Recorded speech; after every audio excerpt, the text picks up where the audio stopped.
This episode is sponsored by our friends at Penguin, the proud publishers of Kevin Sinfield's best-selling book, The Extra Mile. This Christmas, Penguin have an incredible selection of books to gift to your loved ones, whatever their interests are. Books do make the perfect stocking fillers.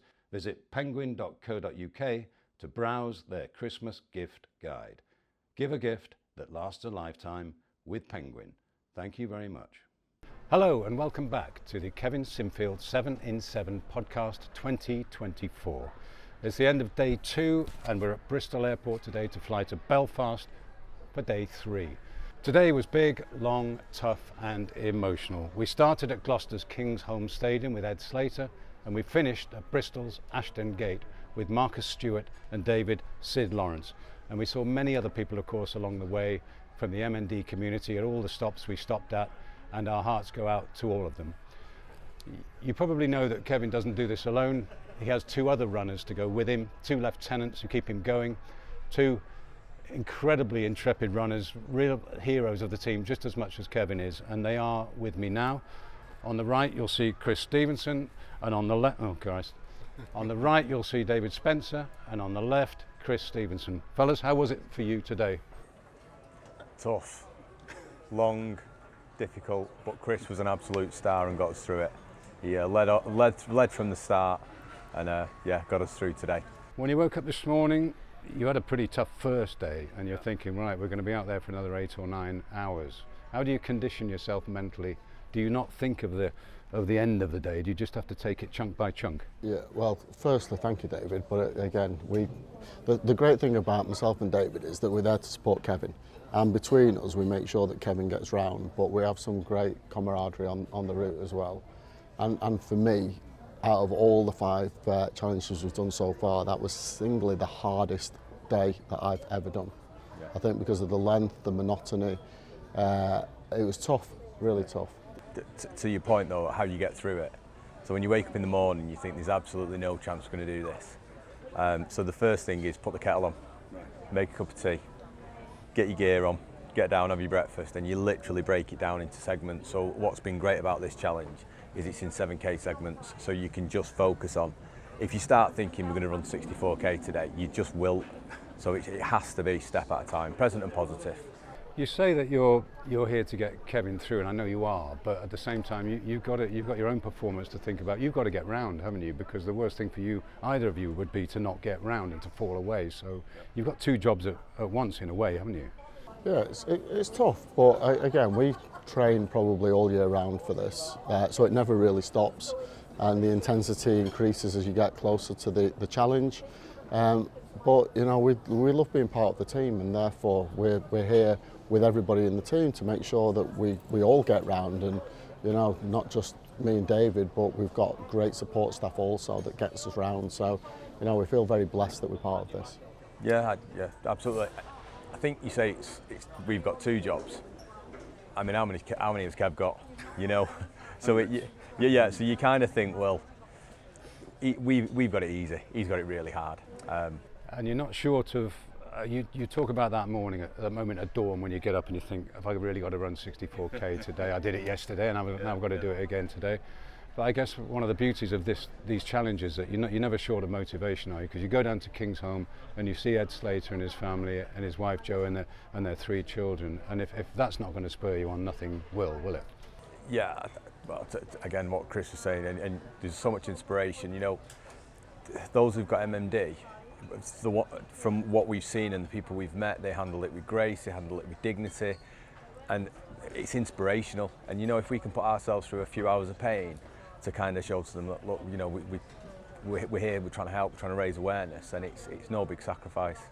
And you find, we've talked about this before, Dave, when you interact with somebody at one of the stops, it's a family, it's somebody with MND, it has an incredible effect on them, doesn't it? You see them light up. It gives them a kind of relief from what they're going through, to feel they're part of what you're doing. That must be very powerful to have in your life, you know. I was running with a daughter of a father who died 17 years ago, and at that point it was a taboo subject, and she feels mortified that she couldn't recognise a father in the way that now M&D is recognised as a result of what we're doing and a lot of people across the country are doing. So it was great to see them, and again, coming onto that slot, you know, invariably you think that we'd want to rest for that 20-25 minutes, but we get more motivation by going talking to somebody about the experience they've had, and that isn't rest, but it's actually invigoration for the next slot that we go down.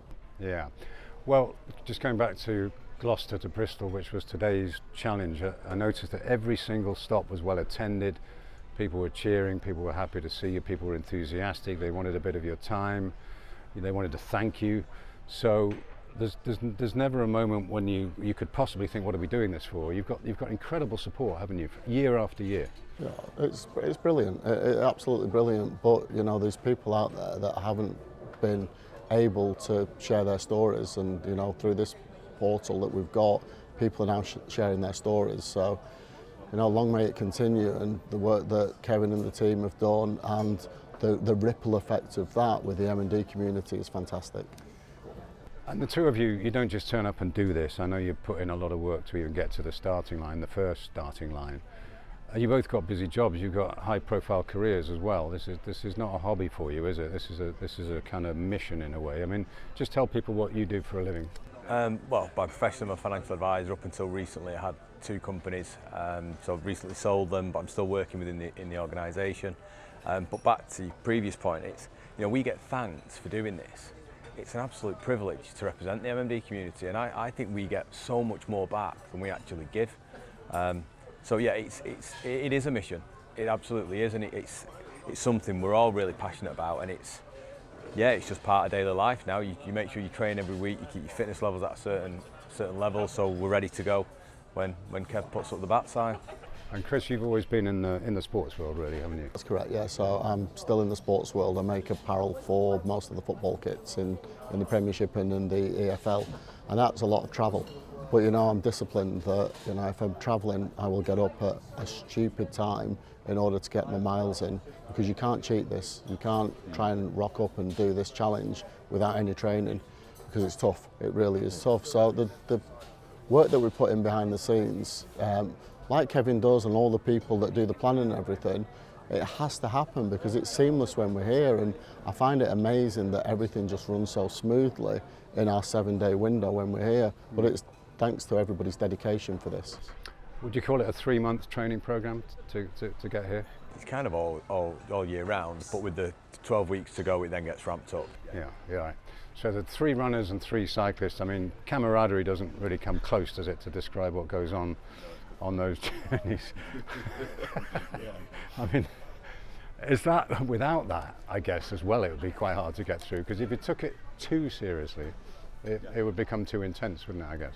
You need that break, don't you? You need the odd comment here and there. Maybe not, it's probably more often than the odd comment, but yeah, it breaks up the day, and the laughter's good.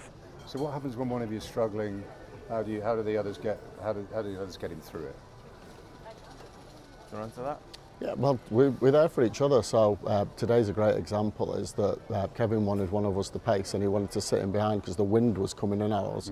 And we just took it in turns to make sure that we were in front of Kevin and going the speed that Kevin wanted to go at, and taking the wind off him. So, you know, we're just a great partnership. And again, what the events have done for me more so is I've built great friendships. So myself and David, you know, that we don't just see each other on an annual basis now, we see each other on a regular basis because we've become great friends as a result of it as well. So. And after, well, this is the 5th challenge, so you must have a really good understanding of each other in those circumstances, you know, when you're up, when you're down, when you're struggling, when you're fine. And really, I would imagine it's almost telepathic between you now, isn't it? Yeah, and the big one is stay positive. You know, at this point, I mean, whatever mile today, we're all really struggling, but none of us will be saying, this is really painful, this is, because you just bring the morale down. What you try and do is, isn't the weather great? I'm so glad it's not raining. You just try and keep it positive to just make it that little bit better for everybody. And the beauty of what we do in this challenge is that both of us will probably train for months without anybody with us, and it's dark and it's cold and it's lonely. So to actually have that human contact doing this, it's actually a positive for us because we thrive off each other's camaraderie in there. So not that it's easier, but it actually helps as a result of being in the team. So there you go, 5 challenges in, and these guys are more united and committed than ever. let's hear a word from our sponsor. Hi, I'm Matt Wyman, author of Inside Mercedes F1. A few weeks before the 2023 Formula One season started last year, I found myself presented with a rare opportunity to be embedded with the Mercedes F1 team. Over 18 months, I will be witnessing their efforts to stage a comeback. Netflix's Formula One Drive to Survive had made the sport more accessible to fans than ever before. But this was an opportunity to go deeper with one team, not just in the paddock, but also back at base. For just as the racing gets underway in one season, work begins on the design, production and build of the car for the following year. Mercedes F1 were offering me unprecedented access. Inside Mercedes F1 is out now. So welcome back to the Kevin Sinfield 7 in 7 podcast 2024. Fellas, we have to talk about Kevin, this inspirational figure at the heart of all this. I know you pretty much started Kevin running, didn't you, on a trip to Australia, wasn't it? Yeah, so I think it was either 2014 or 2015. We'd landed in Brisbane and it was late, and he said, what time do we need to be up in the morning? And I said, I'm going to do a 10k. And he went, can I come? And I said, have you ever done 10k before? And he said no. I thought, well, this is going to be, yeah, so this is going to be fun. He had a sore foot as well. I'm sure he told you he had a sore foot, but you could see the glisten in his eye about understanding what running did. And you know, the rest is history. I mean, we've done a number of marathons together, all of us. We've done London together. But he's a born leader, and he's one of the most elite sports people I've ever met, who's disciplined to the nth degree. And when I saw his appetite for running, I knew this could be trouble. Because at that point he had no thought of running charity challenges, did he? It was just a recreational thing that he was looking for to replace the thrill of playing, I guess. Yeah, absolutely. And we got into the London Marathon, and then we did Yorkshire, and it was a challenge for him. But with everything that Kevin does, the word challenge doesn't come into his head. He's like, succeed, and he did. And you know, my only claim to fame is I used to be faster than him, and now I'm not. So. You knew that wasn't going to last, didn't No, you? exactly. Yeah. And David, you became sort of family friends, didn't you? And then how did you start actually running with Kev? During lockdown mainly. It was kind of, we were challenging each other in terms of how far can you run in a week. So Kev would say, right, Kev would run 50k and I'd run 50k, and then it was like, right, can you do so far in a month? And then it just built from there. And then of course, unfortunately with Rob's diagnosis, in 2020 in lockdown, he messaged a few of us saying, do you want to run 7 marathons in 7 days? And you look at the message and think, no. but you find yourself replying back, yes. Yeah. And every time he now contacts you and says we're going to go again, you say I'm in pretty much straight away, don't you? Absolutely. Well, we had it on the bus going back from Buckingham Palace last year. Yeah. And we were all waiting for him to do the kind of... Good name drop there, Buckingham Palace. Yeah. We were all looking to do the speech, which was like, thanks for the time, you know, it's been really good. Because we'd got the Rob Borough Marathon in Leeds set up also. And he'd already had the idea for the 5th one on the bus coming back. So we knew that this was going to happen. And we were all in on the bus coming back, weren't we? So. That makes a big difference to him, I know, to have you two always ready and willing, and he knows what you can give, he knows what you can bring, he understands you. I mean, it's an enormous benefit to him. I mean, can you imagine a life without this now? I mean, could you imagine this ever ending? You know? Right now, yes. My legs are short, but no, I agree. I think what it gives us for that week, money can't buy, and we have the best week of our life together. Yeah, I think we'll keep going for as long as Kev wants us to. Yeah. But I think there'll always be an affiliation and some involvement with MMD now. I think you see what it's giving back. I think we'll always be involved. There's something I want to ask you. There'll be people listening to this who run marathons, and they run for charity, and they take on extreme challenges. A lot of people in society now are taking on extreme challenges, aren't they, to kind of prove points to themselves almost, and to give themselves a purpose. You fellas have done that magnificently. I mean, anybody listening to this thinking, I want to do something like that, I want to give something back, I want to commit to something physical and sort of heroic, really. What advice would you give them starting out? So 2010 I could only do 15 minutes on a treadmill, and persevered and wanted to do running on the basis that it was good for my mental health, but also physically it was just a good thing to do. So my advice would be, if you want to set yourself a goal, keep to it and achieve it. And Dave? Yeah, go for it. Yeah. Like Chris is saying, you might not succeed immediately, but just keep going, keep persevering, keep trying, and you will eventually get there. And the reward is worth so much more than the effort you put in.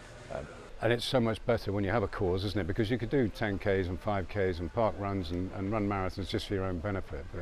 But here you're part of something much bigger, aren't you? It's so much easier to train with the date in the diary and to have a real purpose. It's so much easier.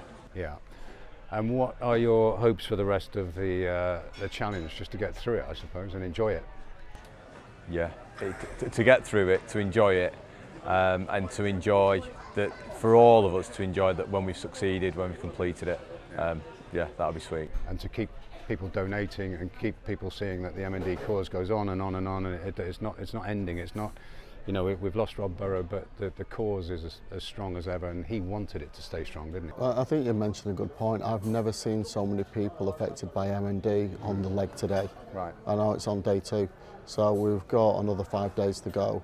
And the more visibility and insight we get to this, you know, why would we stop? So we're enjoying ourselves, it's tough, but we see that we can change people's lives, and that's the most important thing.